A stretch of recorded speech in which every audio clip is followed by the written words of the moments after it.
准备青阳魔火。少主，我没听错吧？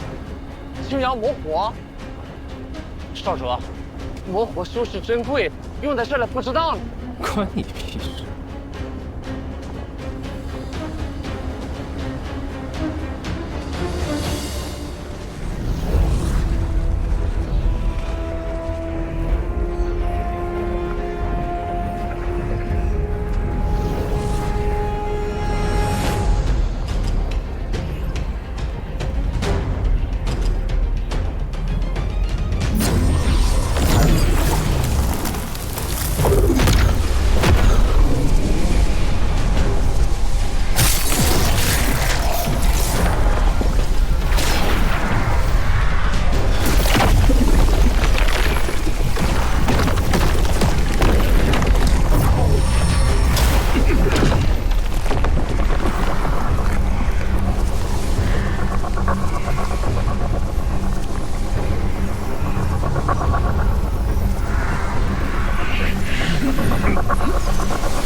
继续，继续！快，继续给防御阵充能！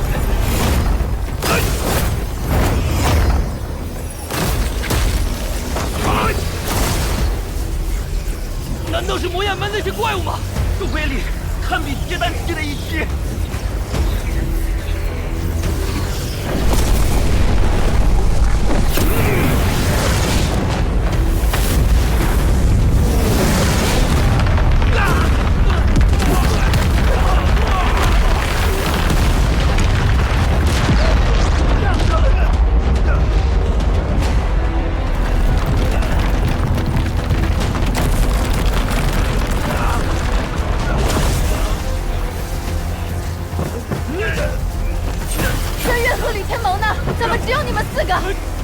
他们还在灵石谷里搬东西呢！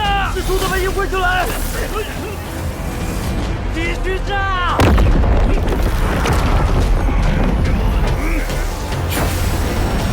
危急关头，旁人是使不上的。如果势不可为，可以退到矿内，或许有一些生机。各位听我号令，魔道势大，此处已不可守。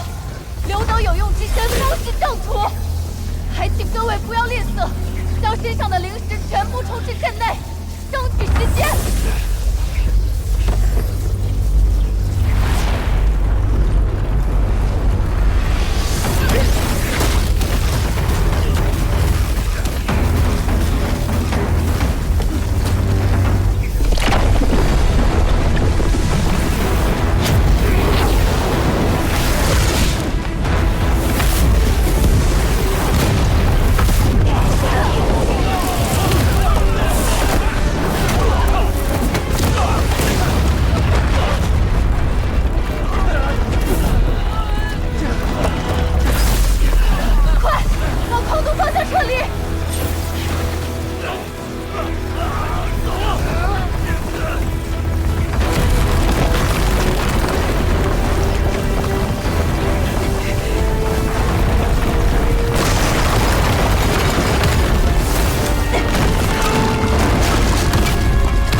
鬼到底在哪儿啊？快到了！原来在这儿，鬼鬼祟祟的。看来他们不是第一次来这儿了。2个筑基后期，2个炼气后期，就要接手。如果让他们知道了我发现他们的阴谋，必然会杀人灭口。麻烦，赶紧跑！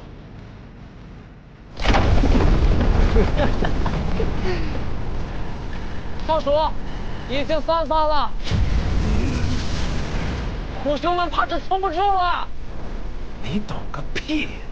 下面可是西派的精锐大傻子们，还有那个厉飞羽，他今天必须给我死在这儿！继续炸！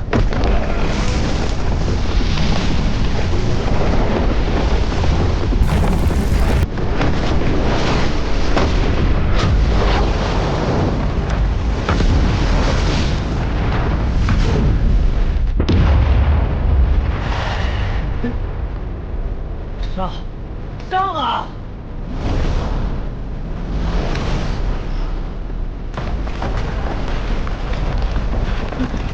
等等，没听说呢！快跑！往口洞内跑！快跑！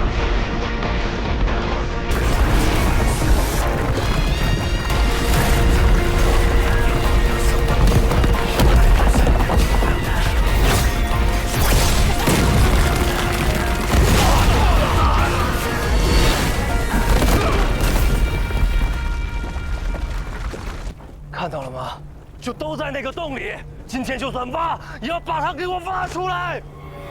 少主啊，那矿场的山洞弯弯绕绕，里边的岔路曲曲折折，那些个拐角别别扭扭。说重点。挺复杂，不好找。好找，不找怎么知道不好找？不是少主，小的意思是说，那区几个鼠辈，成不了什么气候，不用管他们。鼠辈。钟火，你可算是说了句有用的。鼠辈，那对付鼠辈，是不是就应该用对付老鼠的办法，对吧？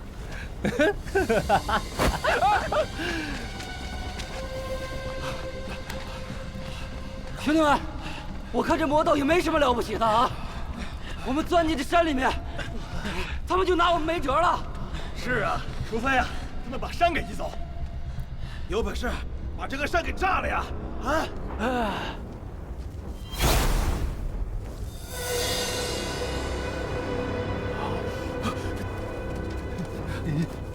旱地符，少主使不得呀！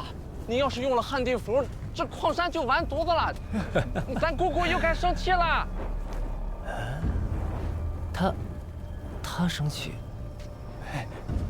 那我不是更该炸了吗？啊！不是，这里边还有咱自家兄弟呢。去死吧！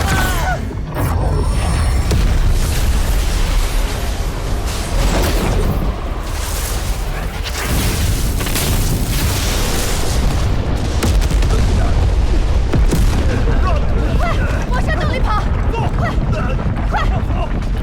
快走！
这魔道的人真是疯了，往自家的矿洞里扔旱地符。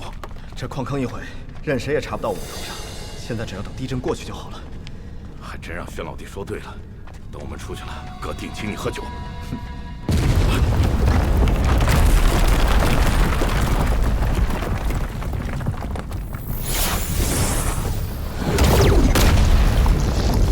吕兄，这边请。走。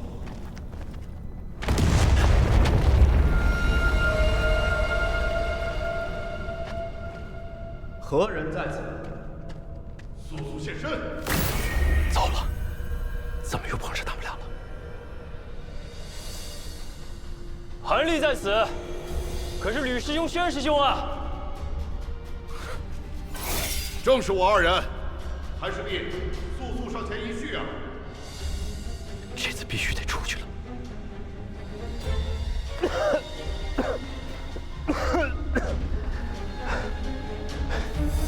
两位师兄，你们没事儿，真是太好了。真不愧是韩师弟啊！我说什么来着？韩师弟定会有那保命的手段。韩师弟，可曾见过其他同门？没有啊，是地动山摇，在下侥幸逃脱。不过黄风谷呢有千机之术，遇到危机之时啊，可以相互定位，守望相助。本门的陈师姐呢，也是实力深厚，拥有高阶法器众多。我正要寻她呢，先走了。韩师弟且慢，这黄风谷的千机之术，在下略有耳闻，可从未见过。今日在此相遇，也算有缘分。韩师弟何不与我同路，也好有个照应。言之有理啊，我看不如先寻找离开这里的方法，找到了出口，再一起去寻找陈师妹。大家都在一起，也相对安全一些，如何？好啊，那两位师兄，韩立就却之不恭了。韩师弟，请。一旦找到出口，他们俩肯定会灭口，得想个办法，先下手为强。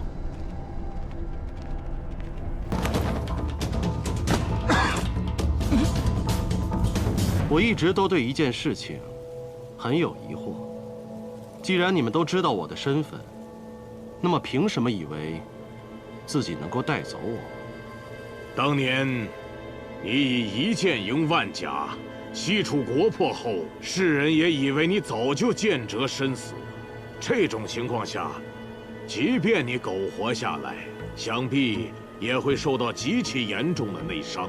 设若你依旧如当年一般功力高深，那为何这么多年你不现世，又为何不为西楚报仇？所以，虽然你还活着，想必你的功力也不是当年那般了，是吗？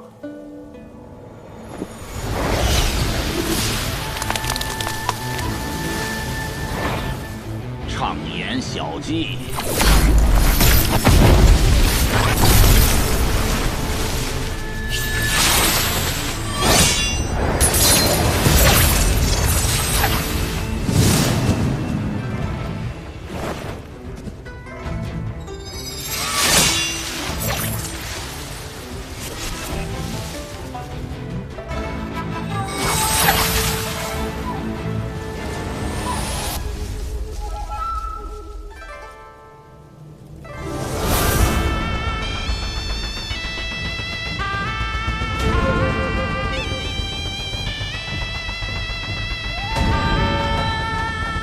已是许久，未曾真正出剑。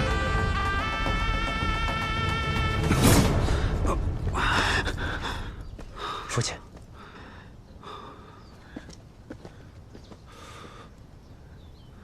你来干什么？我来救我的师父。你知道你的师父是谁吗？他究竟是谁并不重要，重要的是，他永远都是我的师父。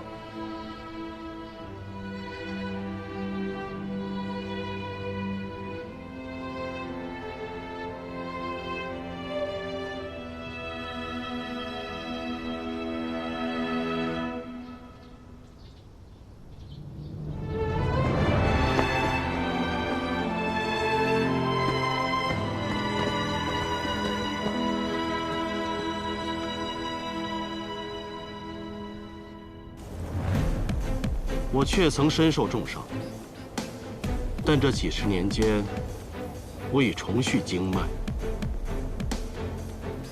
今日拔剑，愿求一战。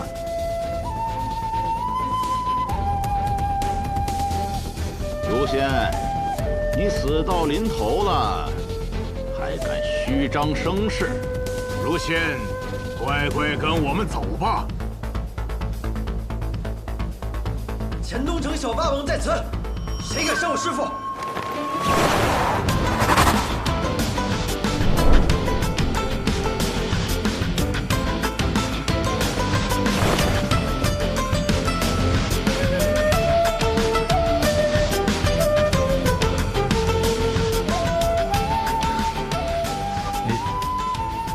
你受伤了？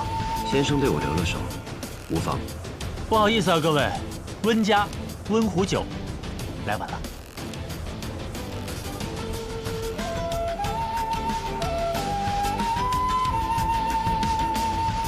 又是你们，阴魂不散。尊师，他便是拥有天生五脉之人。看来今天的收获还真不少啊。东君，退下吧。你现在还打不过他们。卢仙，且慢。这两个人不是什么善茬，先生的身体瞒得过别人，却瞒不过我温壶酒。只怕此战之后，多谢你。不过或许这是最好的两全之法。路已走到这儿，就让我回忆起年轻时的力量吧。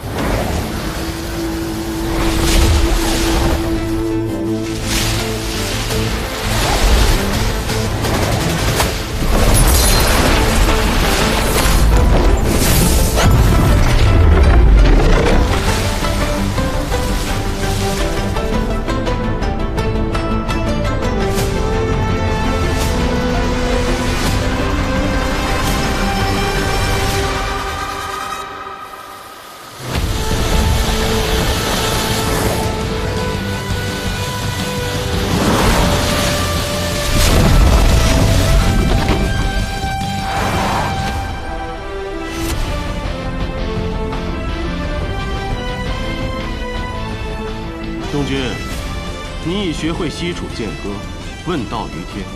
如今，师傅教你他的下半部分。看好了，他叫大道朝天。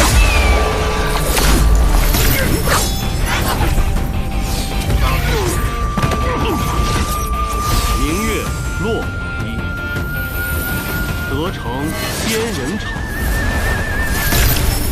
仙人欲何去？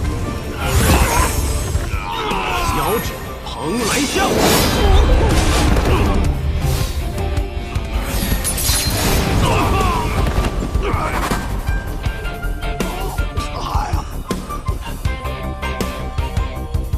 此乡因何有？玉石碎琳琅。千金琉璃盏，美人系腰蔓，所欲皆得偿。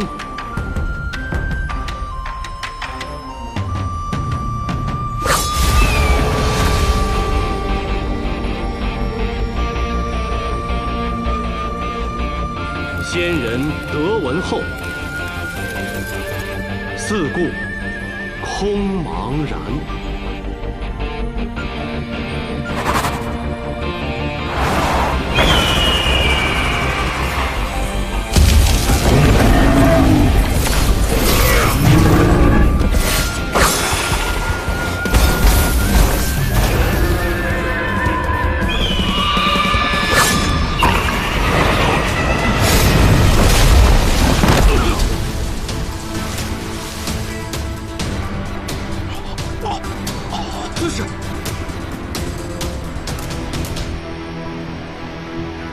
弗然振剑还，碧血尽残阳。原来这才是传说中的绝世之剑。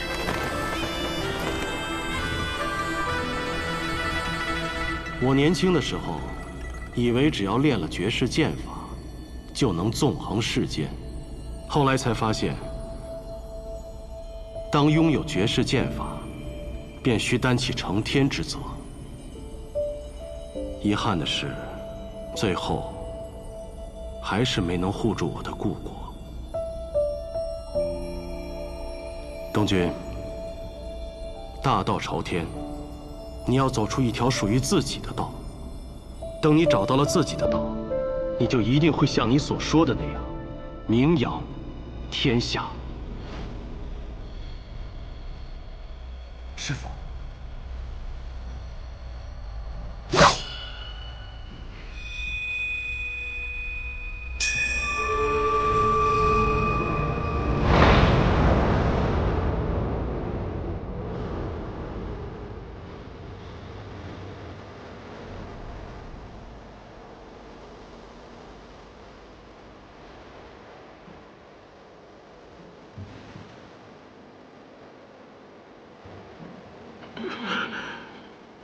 5年之内，你们绝无恢复功力的可能。如仙，你为了你这一剑，值得吗？或许，我还有第2剑。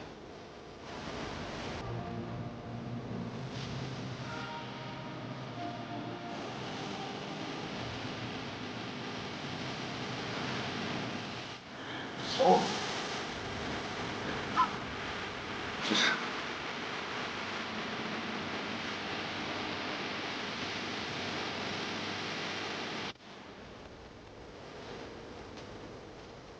今日得见先生，方知天地之广阔。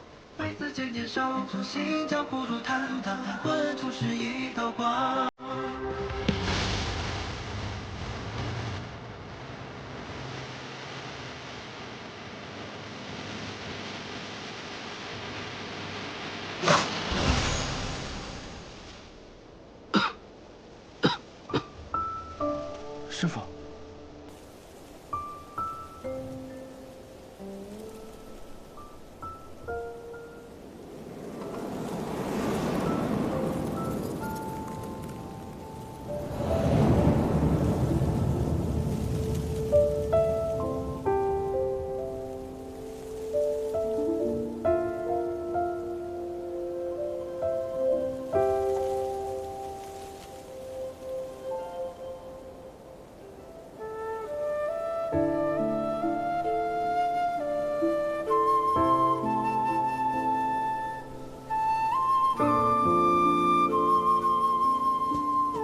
师父，您怎么了，师父？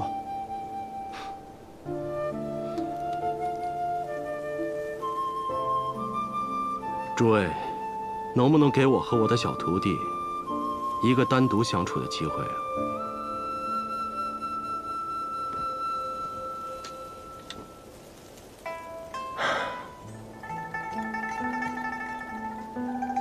先生，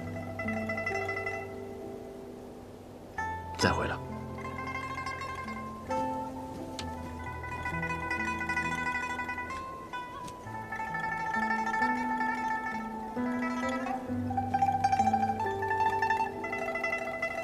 小白梨，替我向你娘辞别。明年春日，再过来找你饮酒，保重。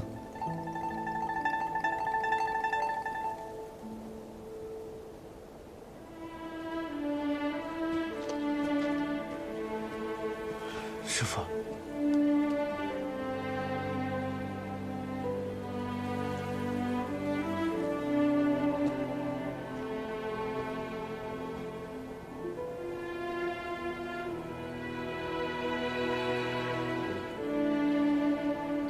东君，陪师父喝上一杯。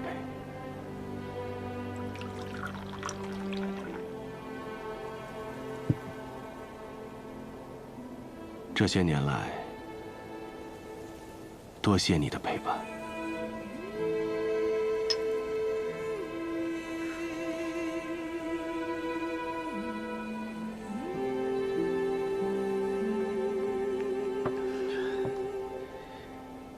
东君，替师父去一趟天启城吧，酿一壶桃花月落，挂在天启城最高的地方。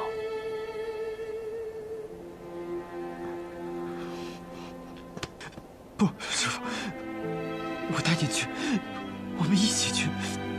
您亲自挂上去好不好？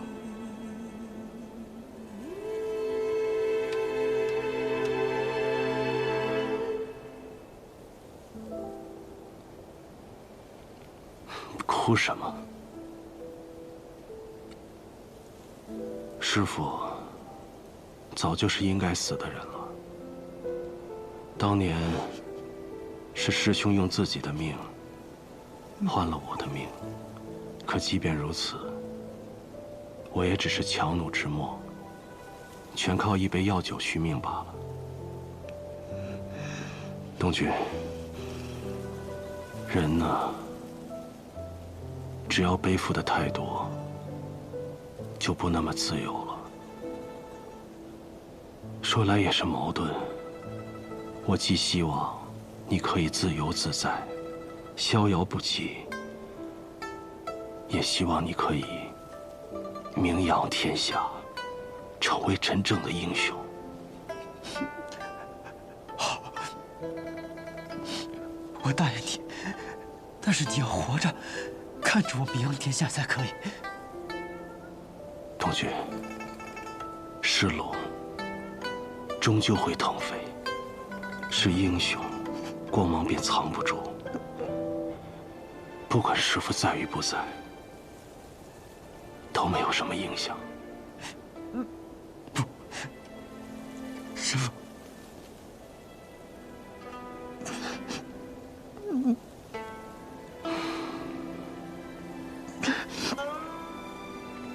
还记得你第一次闯进这院子的时候，我便觉得与你投缘，想都没想，便收你做了徒弟。可谁曾想，你竟是百里洛尘的孙子。不过现在后悔也晚了。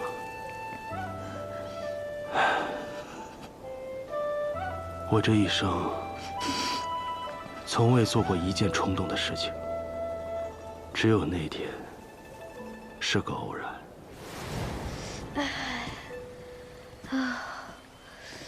你是谁？如何到的这里？抱歉，抱歉，我不是故意闯进来的，我是在躲我家里的人呢。他们不知道又怎么，给我请了个先生来教我，跑着跑着就跑到老爷爷您这里来了。现在想来，这便是缘分吧。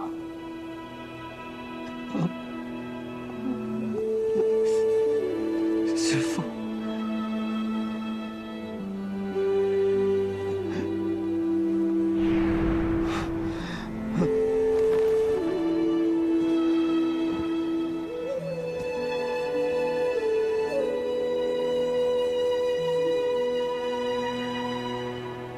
这是凤凰树，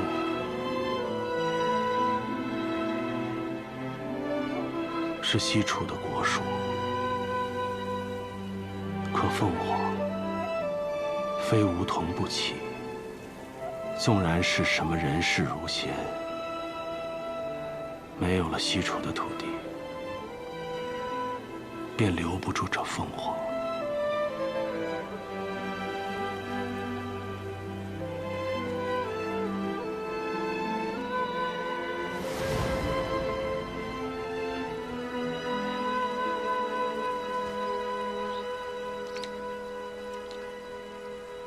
你能识酒？我可是以后要做酒仙的人。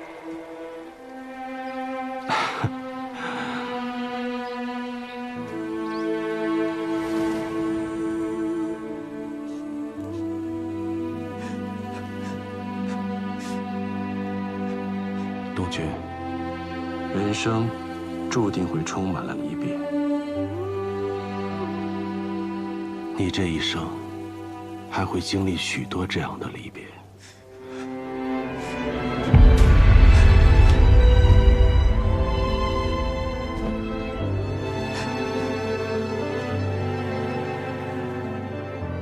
我拜先生为师，请先生教我酿酒。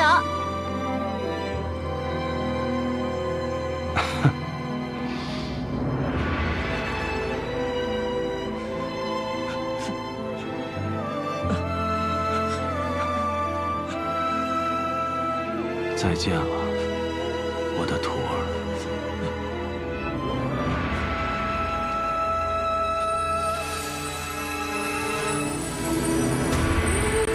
师父，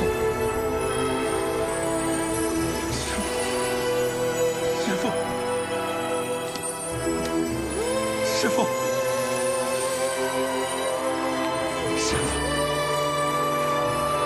师父。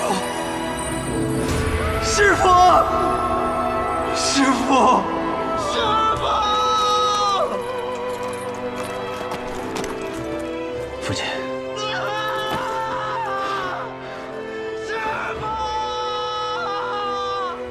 师父！东君他，放心吧，今日以后他就懂得什么叫真正的江湖。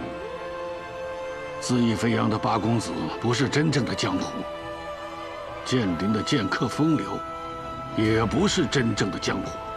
师父，师父！只有今日他所看到的这一切，才是真正的江湖。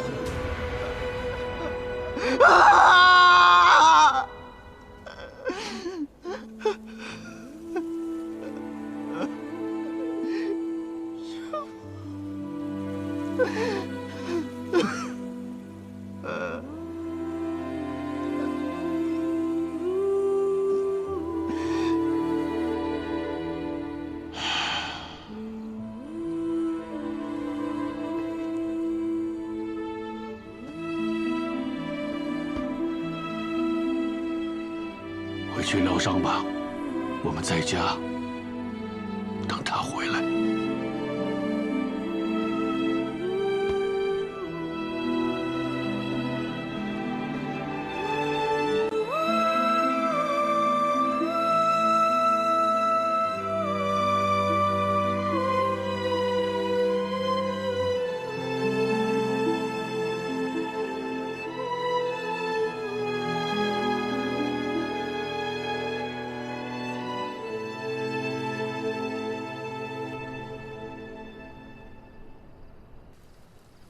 从此以后，这世上便再没有这样一位可以风华动天下的儒仙了。无论敌友，这都是一件令人遗憾的事。其实，他本可以不死的。是啊，他本可以不死。他已是油尽灯枯之躯，可若他不出那一剑，便可以再多活数年。可他不愿重燃战火。亦不愿背叛故国，甚至不想连累镇西侯府，所以他故意赴死，为的是破局。我们可以想得更简单、更浪漫一点。啊？或许这就是一个老先生对他徒弟的教导与爱。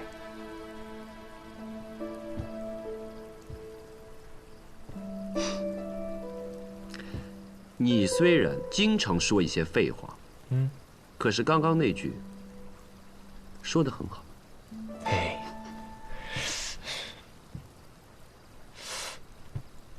你是不是又讽刺我？没有。行了，老切。话说你奉命调查此事，但如今儒仙已逝，以你之能，应该已经想好了如何去禀报，既能抚平你父皇的担忧，又能保住这黔东城的安宁。那我们现在，朝廷的事了了，嗯，现在只剩下学堂之事。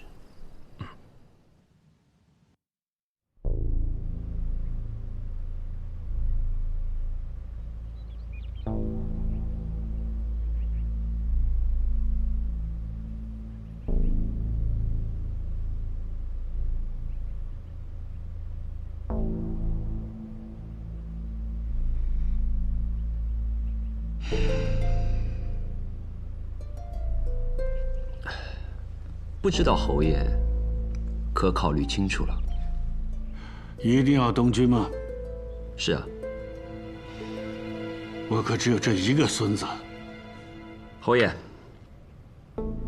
我知道您的顾虑，但是我对您说过，我此次来见您，仅仅是以学堂小先生的身份，这与我前些日子去寻古城先生是两回事。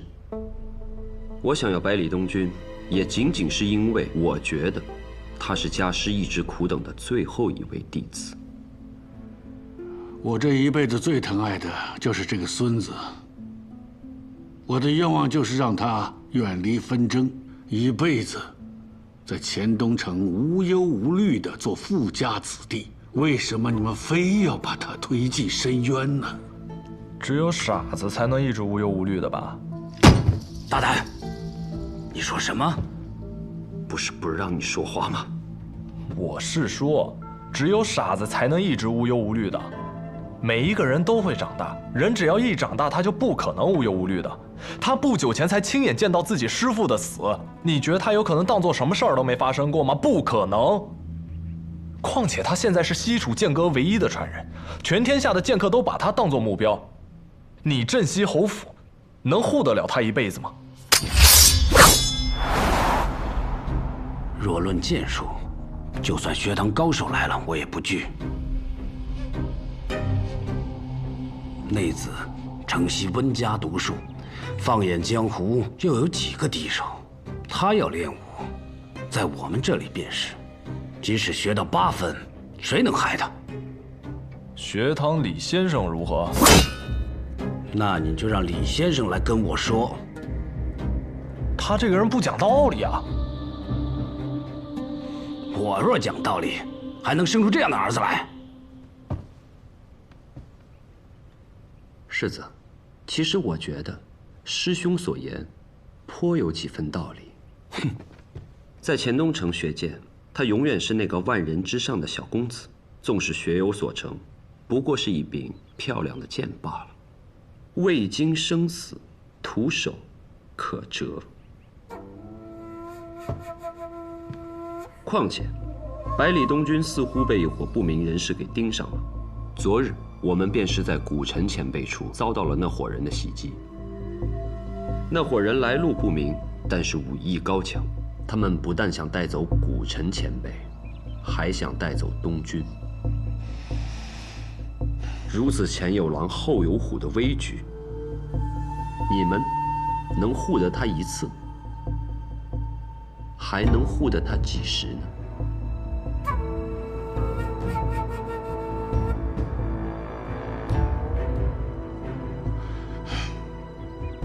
昨日我也听程峰说过了，这帮人套路确实诡谲，颇为难缠。世子，当年世子学剑也是离家千里求学，难道偌大个镇西侯府中再无高手可教了？天启城的确是个吃人的地方，但是天启城也是少年们展翅腾飞最佳之地。我相信百里东军。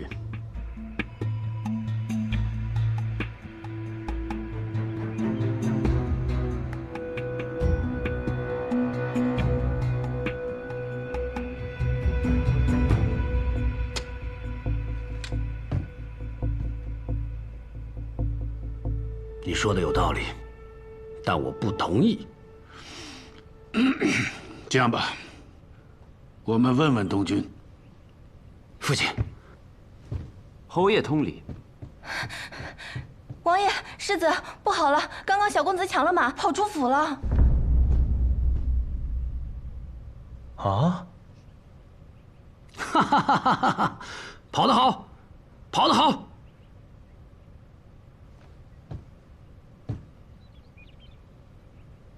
侯爷，如果我是执意不让他去天启，我又何必面上虚与委蛇？他去哪儿了？出城了吗？没有没有，公子说他要踏遍黔东城。失礼了。行了，我们去看看。驾！小公子，今日去何处玩啊？今日哪儿也不去，就骑马。刚出炉的红枣糕，小公子接好了。这，小公子，你要骑到几时啊？骑到落日黄昏，骑到月升星落，骑到身下这烈风居，踏遍黔东城的每一片土地。驾！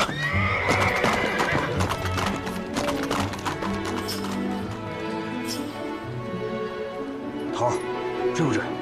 追！驾！慢慢的追，千万别追上我啊！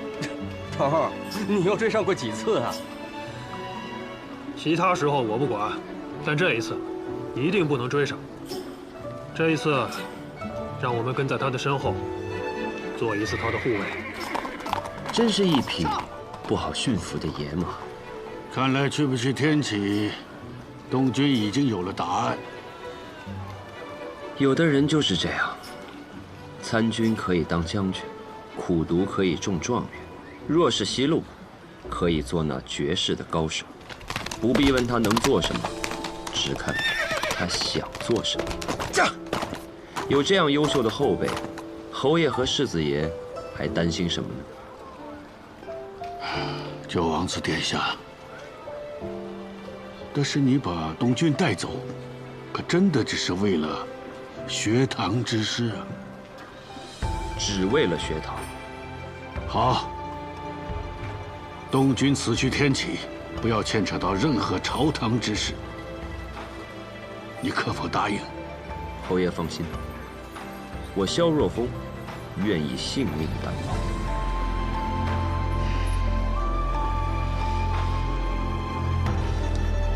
多谢。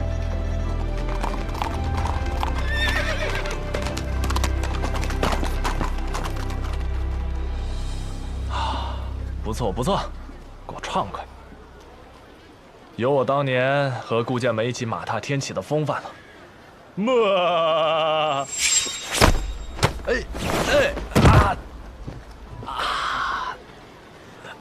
世子妃，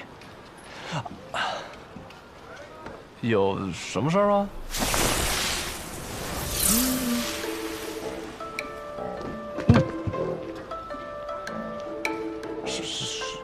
世子妃，你干什么？这是我自创的毒，叫做温香暖玉。若是东军学成归来，安然无恙，我便给你解药；若是期间出了什么意外，放心，中了我的温香暖玉的人，会死得很舒服。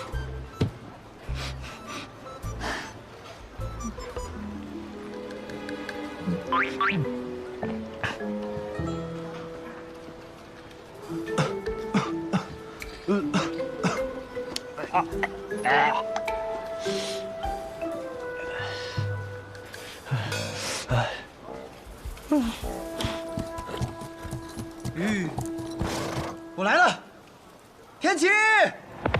副将陈升，盼望小公子学成而归。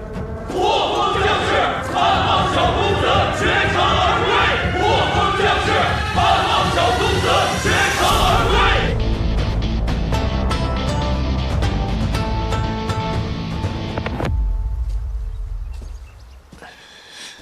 司空长风，不知道的人还以为你上山去打架了。你看你这架势，怎么就没有一点小药童的样子呢？我不是小药童，新百草，你再这么叫我的话，小心我一枪给你打晕过去。你那草都给你采好了，自己检查吧。哎呀，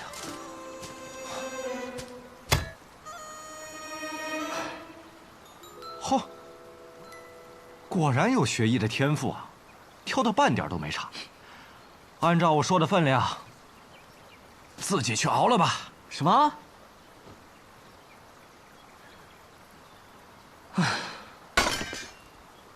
这草我自己摘，药得自己熬，这病看得够累。你付诊费了吗？没付，没付诊费当然要自己熬了，自己动手。哎，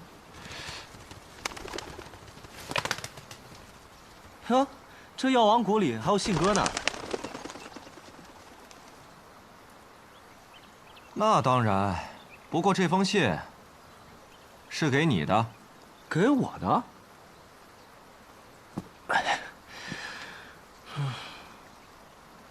司空长风还活着吗？哼，这人说话够直白的呀。还活着的话，别来钱东城找我了，我去天启城了，有机会来喝我新酿的酒。没了。这人挺有意思的，他是谁？他呀，他就是我跟你说的镇西侯的独孙，百里东军。不过他为什么这么快就离开了钱东城？他的家人不是不让他去天启城吗？信上是什么也没写。看来你很关心他呀。那是当然，他是我好朋友。哈，那行，继承我一半衣钵后，你就可以去天启城了。年轻的时候，谁都想去天启城，也谁都该去一次天启城。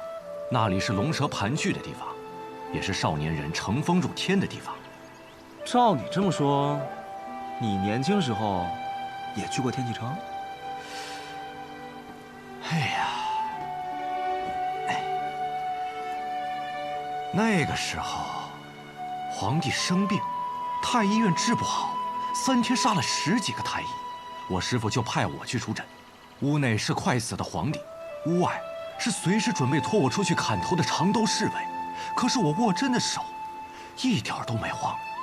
后来皇帝的病治好了，我说过，只要人没死，在我这儿都能医。有意思。我也一定会去天启城。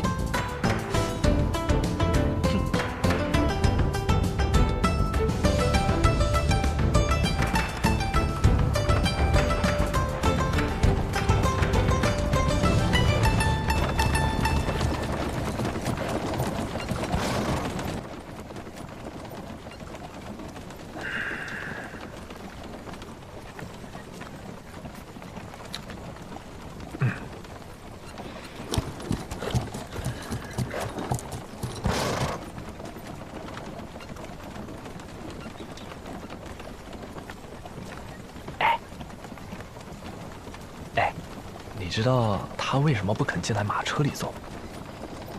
他不是说了吗？他和人约好了，要看看这沿路上的大好河山。不是吧？不是吧？这种理由你也相信？还不够明显吗？你想想啊，你千里迢迢从天启城跑来抓他的师傅，现在他的师傅死了，他难免会把这事怪到你的头上。你这么一算下来，就是他的杀师仇人了。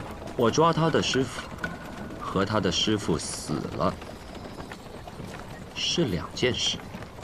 如果连这都分不清的话，那他就不是我想要找的人，也不是师傅所需要的弟子。得了吧你！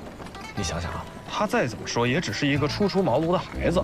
你以为人人都跟你似的，18岁的时候心思就那么狠？心思就那么的细腻啊？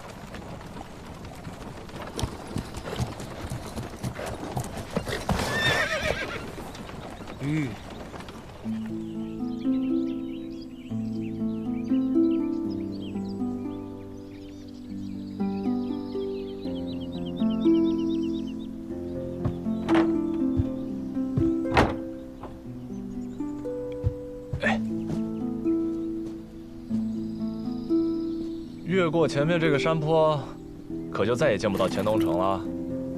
我小的时候觉得钱东城很大，怎么也逛不完。稍微大了一点呢，就觉得钱东城也不是很大，骑上个小半日的马也就到头了。现在看来，钱东城确实很小，小的我再走远些，便再也看不见了。那有好好的跟父母告别吗？我父母他们不肯见我，说要见就等几年之后回来好好的见。只要爷爷和我说了些话，他说若是我受了欺负，就传信给他，他便会带上破风军，马踏天启，来给我出气。侯爷是真豪迈。我是不会让他那样做的，那样不就是谋反了吗？所以，在这天启城里，我一定会好好的。传回钱东城的，也只能是我名扬天下的好消息。